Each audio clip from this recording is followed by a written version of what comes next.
त्रिलोचन लिंग की महिमा।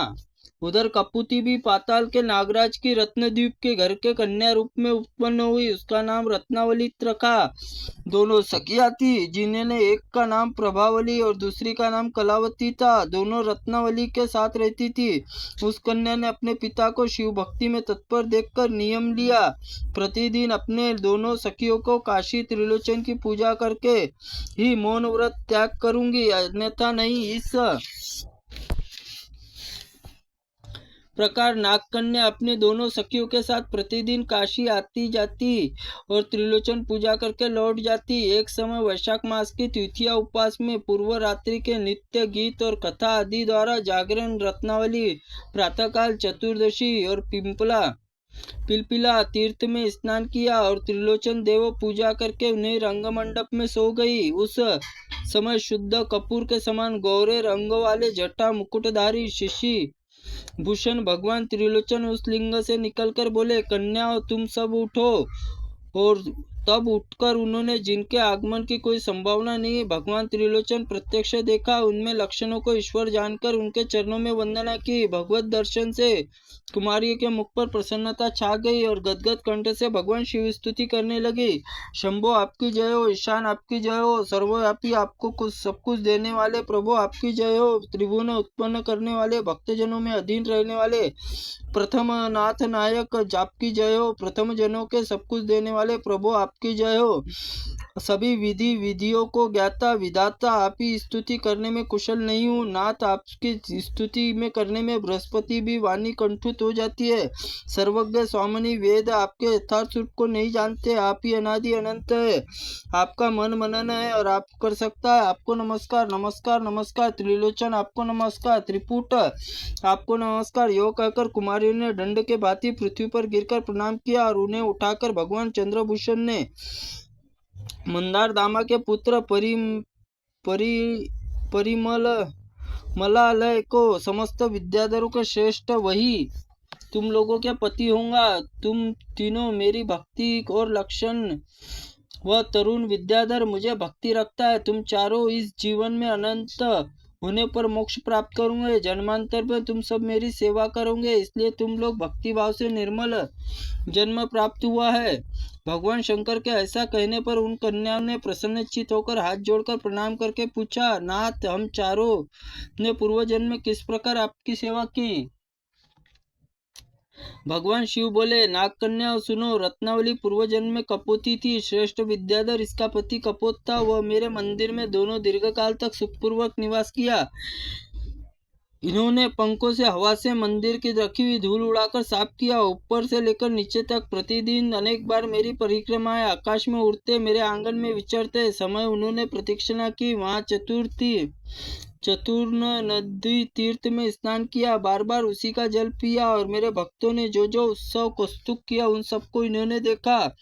मेरी मंगल आरती का दर्शन किया, कानों में नामामृत और श्रवण पान किया। यद्यपि इनकी मृत्यु मेरे समीप नहीं हुई तो भी इनकी काशी की प्राप्ति कराने वाले अयोध्या प्राण त्याग किया। अयोध्या में मरने से यह रत्नदीप नाग कन्या हुई और इसका पति कबूतर विद्याधर पुत्र हुआ। तुम लोग जो ये प्रभावती कलावती है, ये तीसरे जन्म में पहले महर्षि चारण्य की पुत्रियां थी। दोनों परस्पर अनुराग था। ये दोनों शील व समाचार संपन्न थी, सदाचार संपन्न थी। इनके पिता चारण्य ने आयुष्मान गण पुत्र नारायण इनका विवाह कर दिया था। नारायण अभी किशोर अवस्था में थी कि एक दिन वे वन में समीधा लाने गए और इतने में ही भाग्यवश किसी सर्प ने काट लिया। चारण्य की दोनों कन्या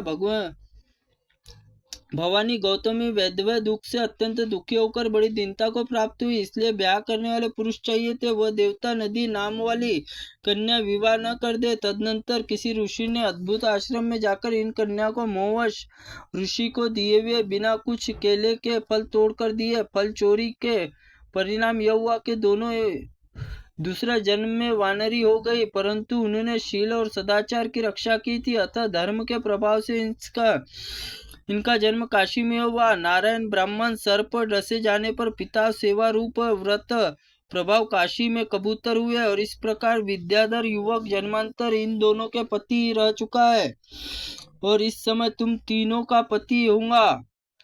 इस मंदिर में पार्श्व भाग में जो बहुत बड़ा बरगद का वृक्ष है, उसी में दोनों वानरियां रहती थी। चतुर स्त्रोत सत्विन तीर्थ में जल क्रीड़ा पूर्वक स्नान करती थी। प्यास लगने पर उसी का जल पीती थी।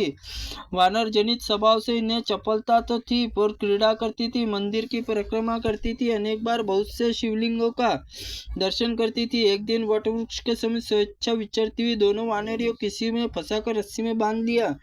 तदनंतर किसी समय कालवश इनकी मृत्यु हो गई। काशी निवास जनित पुण्य, भगवान त्रिलोचन की सेवा, प्रदक्षिणा आदि पुण्य से वे दोनों नाग कुमारियां हुई। अब तुम तीनों विद्याधर कुमार परी मलालय की पतेरी रूप में प्राप्त करके स्वर्गीय भोग उपभोग करूंगी। अंत में काशी में आकर मृत्यु को प्राप्त होंगी, मुक्ति को प्राप्त होंगी। काशी में आकर यदि थोड़ा भी शुभ कर्म किया हो तो मेरे अनुग्रह से उस फल का निश्चय मोक्ष होगा। और इसमें काशीपुरी सबसे श्रेष्ठ है। काशी में ओंकारेश्वर लिंग सबसे श्रेष्ठ है। ओंकारेश्वर श्रेष्ठ है। त्रिलोचन लिंग यह सदा स्थित होकर अपने भक्ति को मोक्ष प्रदान करने वाला है। अंत में काशी सर्वथा करके भगवान त्रिलोचन पूजा करनी चाहिए। ऐसा कहकर देवदेव देवेश्वर महादेव शिव मंदिर के भीतर चली गए और वे कन्याएं भी अपने अपने घर चली गई। और वहां तक आगे सब कुछ बातें बकर कृतकृत्य सी हो गई। तदनंतर एक दिन वैशाख मास में महायात्रा का समय आया और विद्याधर नाग त्रिलोचन महादेव के समीप विरज महाक्षेत्र में एकत्र हुए। फिर भगवान के वरदान के परस्पर कुल का परिचय पूछकर नागों ने उन तीनों कन्याओं को विद्याधर कुमार परी मलालय से ब्याह दिया और 20 विवाह से तीनों पुत्र वधुओं के साथ पाकर विद्याधर राज मंदार दामा बहुत प्रसन्न हुए। इधर नागराज रत्नदीप, भुगंजराज पद्मी, फणींद्र और त्रिशिकी भी परिमलालय को जमाता के रूप में पाकर परम संतुष्ट हुए। इस विवाह उत्सव में संपन्न करके सभी स्वजन भगवान त्रिलोचन लिंग गौरव वर्णन करते हुए अपने अपने लोक चले गए।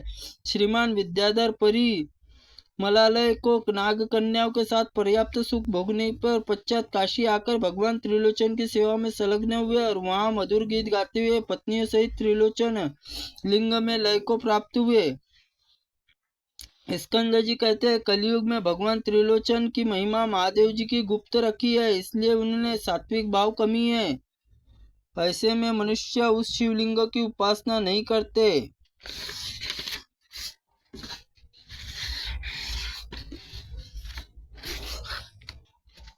त्रुटिपूर्ण वाक्य के लिए भगवंत आप हमें क्षमा करें। ओम नमः शिवाय नमः। ओम स्कंद पुराणाय नमः।